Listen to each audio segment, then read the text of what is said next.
초에 우리 고유의 소설은 한문 소설과 홍길동전 같은 한글 소설이 있습니다만, 한글 소설이라 하더라도 우리가 지금 가지고 있는 선입관과는 달리 한문 문장들이 상당히 많이 문구들이 많이 들어가 있죠. 우리 고유에. 그렇게 이제 이어오고 이제 근대까지 이제 혈의누 뭐 그런 식의 귀의성 뭐 그런 식으로 이어오다가 1920년도 일제 시대의 이 문화 정책이죠. 이때 이르러 이제 완전히 이른바 한글 소설인데 그게 이제 되었죠.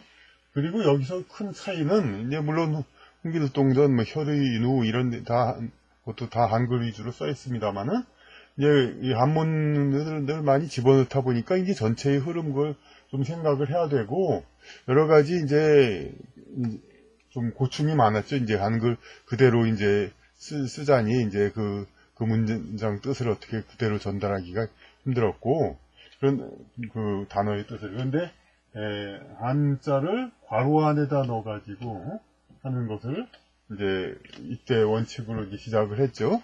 그래가지고 과거에는 이제 한글로만 쓰려니까 뜻이 안전해지니까 한문으로도 다시 쓰고 이제 그랬던 걸 가지고 이제 완전히 한글을 원칙으로 하고 꼭 필요하면 한자를 꼭 필요하면 괄호 안에 넣으라. 그렇게 해가지고 이때 이제 기라성 같은 오늘날과 같은 소설의 효시가 되는 이광수, 김동인, 나도향, 이효석 뭐 그냥 기라성 같이 나타났죠. 그래서 어찌 보면 황금기 그동안 이제 막혀 있었던 한글 소설 그런 사람들 작가들이 창작이 완전히 터졌다고 볼 수가 있죠. 그렇게 해서 이어져 왔는데 그럼 그 이전부터도 한글 소설에서 있었냐? 그 이유는 뭐냐? 여기 두 가지가 이유가 있습니다. 물론 우리가 흔히 얘기하는 이제 무식한 이제 무지계층을 위해서 했다 그런 얘기가 있지만은 이건 일종의 좀 캠페인적인 의미가 있고 어찌 보면 이제 이 소설을 쫙 읽어야 되는데 그 음을 그냥 좀 자연스러워야 되잖아요. 좀 이제 어떤 다른 요소들이 같이 있으면은 이제 읽기에 이렇게 금방 이제 흘러가는 거는 안 되죠. 그러니까 한자들이 들어가면 어쨌든 읽는 방식 자체가 다르니까 문장은 이해가 된다 하더라도 막 이렇게 싹 술술 내려가고 읽기에는 조금 이제 불편할 수가 있죠. 그래서 정말로 이런 걸 생각해서 그러니까 가독성을 위해서 이렇게 썼다면은 그러니까 숫자 같은 것도 1, 2, 10 하죠. 1, 2 이런 걸 이렇게 도서에다 집어넣는다는 거는 이건 어긋나는 겁니다. 그러니까 1, 2, 3 이런 것도 한글로 써야 되고 그래야 정말 이제 가독성을 생각한 소설이 되죠. 그리고 이제 뭐 그냥 텔레비전도 TV라고 이렇게 쓰고 이제 CD 이런 글을 쓰는데 이런 것들을 넣는 거는 가독성을 이제 생각하지 않는 거죠. 이제 전체의 통일성이라든지 그러니까 그러면은 이제 지금은 거의 이제 무지계층을 위해서 그런다는 건데 사실 지금 국민 대부분이 고등학교, 대학교까지 배우는 상황에서 이런 걸 계속 고수한다는 것도 참 의미가 없는 거고 달리 말하면 이제 어떤 이데올로기적인 이제 전통을 이제 괴를 달리하는 그러한 이제 부류들이 한국에서 득세하기 위한 그런 목적이라고 하는 것이 이제 솔직한 거겠죠. 그래서 이제 근데 소설이 이제 어떤 한나라 백성을 바꾸는 그 혁명의 의미를 가지고 있는데 소설이 그렇게 됨으로써 처음에는 그것을 따르지 않던 다른 분야들도 이윽고 다 따르게 소설이 이제 독서의 가장 중요한 위치를 차지하니까 그렇게 됐는데 제가 이제 지금 여러 가지 다른 인문학서적 그리고 철학서 이런 것을 다 살펴보고 물론 그전에도 보았지만 특히 의식적으로 보고 나니까 이게 상당히 이제 이렇게 소설과 같이 이렇게 되었다는 거, 예, 그것을 이제 보게 되었습니다. 그리고 다시 또 살펴보니까 그게 역사도 상당히 오래됐습니다. 제가 이제 책을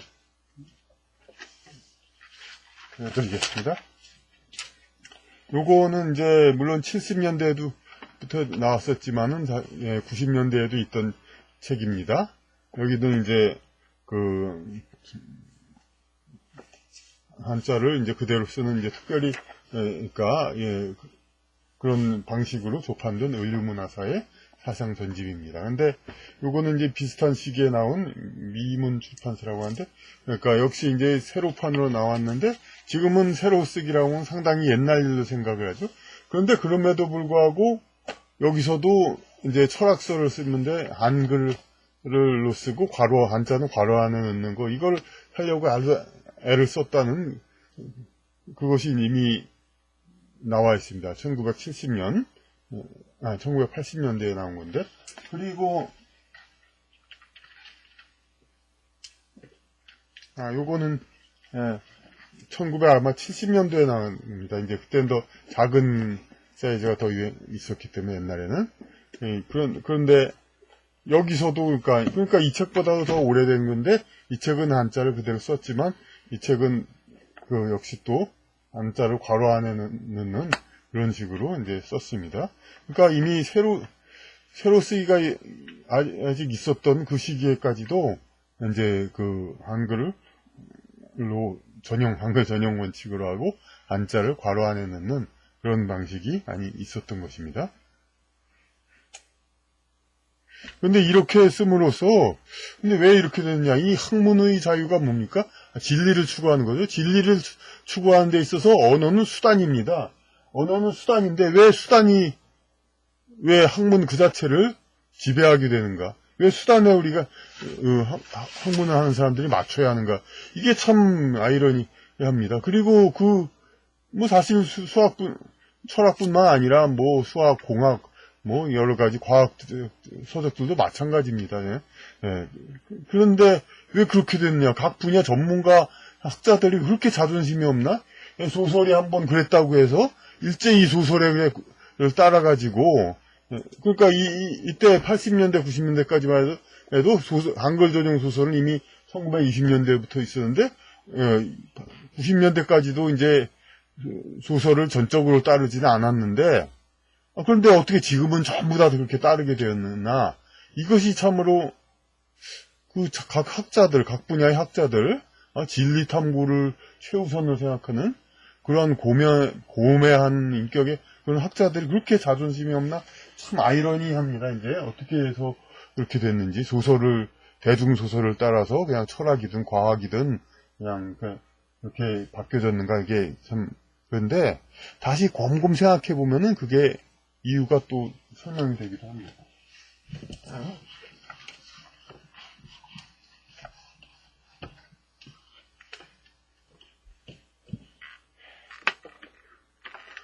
그러니까 1960년대 안팎, 50년대, 70년대 그때 유학을 갔다 온 선각자들, 그분들은 대개 이 책을 번역하면서 어떤 마음가짐으로 번역을 했냐면은 고생을 하면서 유학을 하셨죠, 그분들은. 그러니까 어떻게 해야 되냐면 이제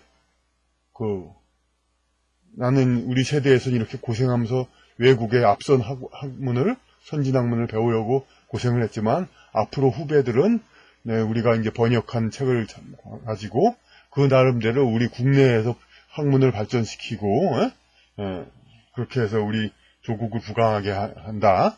그런 마음으로 이제 번역을 했던 것입니다. 그러니까 완전한 뜻을 이제 전달하는 것을. 그런데 아시다시피 70년대 이후로 이제 권력이 많이 이렇게 한글 전용 이런 것을 많이 밀어붙이고 그랬죠. 그리고 그걸 반대하는 교수들을 이제 어떻게 많이 탄압을 했죠. 그러니까 그 뒤로 이제 그러니까 일찍이 이제 앞서 얘기 드린 대로 아직 새로 쓰기가 있던 시대에도 한글 전용 이제 학술서는 아주 역사가 오래됐습니다. 7, 80년대에도 그렇게 쓰려고 애를 썼죠. 한글 전용. 뜻이 전달이 어려움에도 불구하고, 예. 그랬는데, 그게 왜 그렇게 타협이 됐냐? 유학을 이미 갔다 온, 그러니까 60, 70년대 아주 제1세대로 유학을 갔다 온 분들은 앞서 말씀드린 대로 자기네들만 고생해서 공부를 하고 더 이상 그러지 않도록 하려고 했었는데, 이제 80, 90년대 들어와서 유학을 가는 사람들은 어떻게 생각을 하냐면은, 이제 경제적으로 부유해지고 그랬으니까, 많이 이제 자식들을, 그러니까 명예를 얻기 위해서 유학을 많이 보냈죠. 그래서, 근데 일종의 상류 계층을 형성하죠, 사회적으로. 이제 상류 계층을 형성하면 어떻게 됩니까? 종족 보존의 본능이 있죠. 그러니까 후배들도 계속 유학을 하고, 그래야 자기 세력이 커지죠. 학파가 조성되고, 유학 학파. 그러니까 유학을 계속 필수적인 것이 되어야 합니다. 그러니까 우리 때만 고생하고 더 이상 유학을 가지 말자가 아니라 계속 유학을 보내야 됩니다. 그러려면 어떻게 해야 됩니까? 이제 국내에서는 완전한 학문을 배우지 못하게 되는 상황이 더 유리합니다. 그러면은 그 외국 책을 번역한다 하더라도 이게 좀 좋은 말로는 읽기 쉬운 거지만 사실은 이제 완전한 내용이 들어가지 않은 그러한 책들을 이제 국내 학생들을 읽게 하고 집자 학문을 하려면은 원서를 읽어라. 영어, 독일어 등을 배워가지고 공부를 해라. 이거죠. 그래야만 이제 후배들도 계속 이 선배를 따라서 또 유학을 가게 되고, 그러니까 유학을 간 학자들의, 인맥이 형성되죠. 서울대 교수 같은 경우는 그냥 이미 90년대, 그때 예전부터 그런 인식이 박혀 있었죠. 그게 당연한 걸 생각하고 서울대 대학원들이 많이 육성됐지만 80년대 그때 하지만은 서울대 대학원을 나온 사람들은 각 지방대 교수를 하는 사람들이고 서울대 교수는 이제 외국 유학 갔다 온 사람들. 그러니까 전부 자연대 대학원 쪽은 100% 그냥 외국 유학. 근데 사실 옛날 같으면 진짜 이렇게 외국의 선진 유학을 해야 될 필요성이 당연히 있죠. 우리의 어떤 부족함을 메우기 위해서 외국의 선진 학문을 배우러 가야 되는데 지금은 인터넷으로 모든 정보가 그냥 즉시 다 전달이 되고, 뭐 어떤 지역적인 차이 때문에 신학문을 배우지 못한다. 이런 이유가 없습니다. 그럼에도 불구하고 계속해서 이런 것을 오히려 옛날보다 그 필요성이 훨씬 줄었음에도 불구하고 그 유학을 계속 이렇게 밀어붙이게 하는 그러한 이제 풍토가 계속 진행되고 있죠. 이것은 이제 국내 학술 번역서를 만든다 하더라도 완전한 뜻을 갖지 못하니까 그래도 필요는 하죠. 왜냐하면 원서와 대조해서 읽기에 참고가 되니까. 그러니까 국내 철학서, 실제 철학서라는 말에도 책에서도 이 지라는 아주 기초적인 단어도 이렇게 괄호 안에 반드시 넣어야 되고 그러죠. 그러니까 대중소설화 되는 겁니다. 이렇게. 그리고 또 더 양보해서 이것을 전공을 했다든가 이미 많이 공부를 한 사람들은 이제 한글로 쓰다 하더라도 관행적으로 그게 무슨 뜻인지를 알기 때문에 뭐 큰 지장이 없을 수가 있습니다. 철학서에서 사상이라고 하는 게 이런 사상이라는 뜻을 그러니까 물질의 화된 형태의 이런 거란 뜻을 철학을 공부한 사람들은 전문적으로 공부한 사람은 다 알기 때문에 우리가 흔히 말하는 공산주의 사상 그런 사상이 아니라는 거 물론 이런 뜻으로 가끔 쓸 때가 있지만 전공한 사람들은 다 압니다. 그러니까 전공자들끼리 읽는 책은 이렇게 그렇게 계속 됩니다. 그리고 기왕에 굳혀져 있는 학문 이것을 계속해서 이제 전달하고 답습하고 이제 관행이 굳어져 있는 데에서는 한글로서 이제 축약된 정보 축약이고 볼 수 있죠. 물론 실제 이제 어떤 정보 바이트스의 축약은 아니지만은 어쨌든 간에 적은 두뇌 회전을 덜 하게 하는 적은 정보로서도 전달을 하게 되니까 그렇게 가능하다고 보죠. 이미 익숙한 분야에서. 그리고 계속 이제 검증된 학문을 계속 반복 전달하고 있을 때. 그런데 이제 새로운 그야말로 국내가 학문적으로 독립해서 이때 분들이 생각했듯이 이제 더 이상 유학은 갈 필요가 없이 국내에서 이제 자체 학문을 개발할 수 있는 성공이 되기를 바랬는데 그렇게 되지 않고 계속 종속적인 학문을 우리는 추구하고 있는데 그러니까 그런데 계속해서 이런 사람들이 이런 이제 답습하는 게 것을 떠나서 정말 우리 나름의 어떤 그 학문 체계를 세우려고 한다.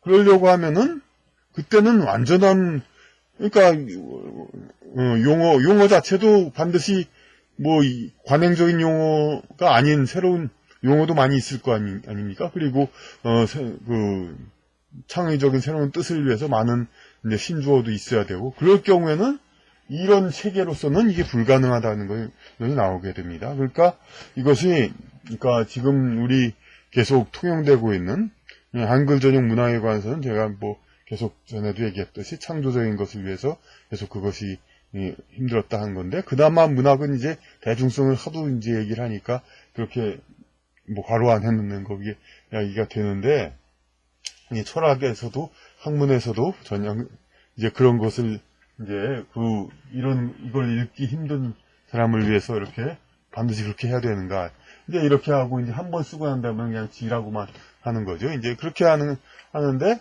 이것이 계속 관행적이고 검증된 학문에서는 하지만은 새로이 창조되는 학문 그런 데에서는 이런 식으로는 불가능한 안 될 말이죠. 그야말로 그러니까 모든 그 학문적 내용은 새로이 다 창작되는 것은 모든 뜻을 다 분명히 하고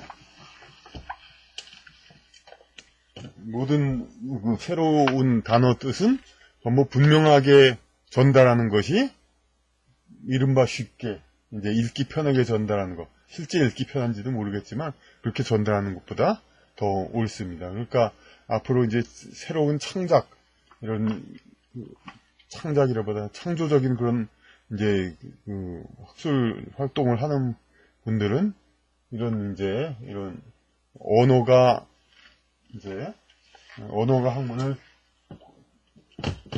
언어라든가 문자는 학문의 수단인데 이 수단이어야 할 문자가 그러니까 학문을